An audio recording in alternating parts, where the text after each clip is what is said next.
প্রিয় মানুষ আলোক ভাই ডাক্তার কারণ লাগে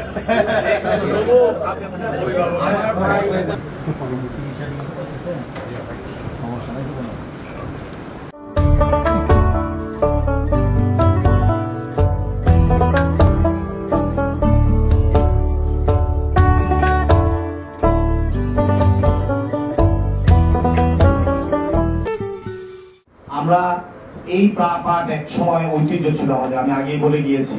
এই পাট চাষিদেরকে আমরা যেভাবে বিনামূল্যে আমরা বীজ দেওয়া, আমরা তাদেরকে বিভিন্নভাবে প্রণোদনা দেওয়া, এই কৃষি কার্ডের মাধ্যমে, আমরা কৃষক কার্ডের মাধ্যমে তাদেরকে সহযোগিতা, তাদের পাশে দাঁড়ানো। আমরা অনেকখানি ক্ষেত্রে আমরা প্রান্তিক কৃষকদেরকে, যারা কৃষক আছেন, এই যে বীজগুলো, এই বীজের একটা প্রবলেম আছে যেটা আমরা শুনেছি। আসলে এই বীজগুলো তো আমরা পাট মন্ত্রণালয় করি না, কৃষি মন্ত্রণালয় এই বীজ গবেষণা করে বীজের উৎপাদন যাতে বাড়ে, এই পাটের উৎপাদন, এই ব্যাপারে আমরা ইতিমধ্যে কৃষি মন্ত্রণালয়ের যে গবেষণা সেল আছে তাদের সাথে আমার মন্ত্রণালয় আমরা বসেছি।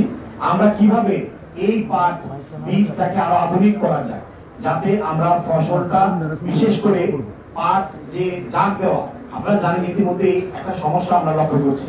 জাগ দেওয়ার ক্ষেত্রে পানির স্বল্পতা। আগে যেমন সব জায়গায় পানি থাকতো, এই পানি মানে এটাকে ভিজানোর জন্য যে পানির প্রয়োজন, হয় পানির কিন্তু স্বল্পতা এখন লক্ষ্য করা যায়। যে কারণে খাল কাটা কর্মসূচি আমরা চালু করছি।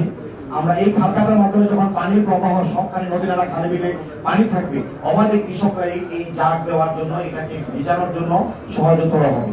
আমরা এই প্রক্রিয়াগুলো শুরু করছি। আমরা তাদেরকে বিভিন্নভাবে ক্ষুদ্র ঋণ দেওয়ার চিন্তা ভাবনা করছি, যাতে তারা এই কৃষিকাজে আরো বেশি উৎসাহিত হয়। আমরা তাদেরকে অনেক ক্ষেত্রে অর্থনৈতিক প্রণোদনা দেওয়ার চিন্তা ভাবনা করছি। নানাভাবে কৃষকরা যাতে এই কৃষিকাজে ফিরে আসে। আমরা বন্ধ মিলগুলো চালু করার চেষ্টা করছি। ইতিমধ্যে এই সরকারের একটা নির্বাচনী ওয়াদা ছিল আমাদের, জুট মিল গুলো চালু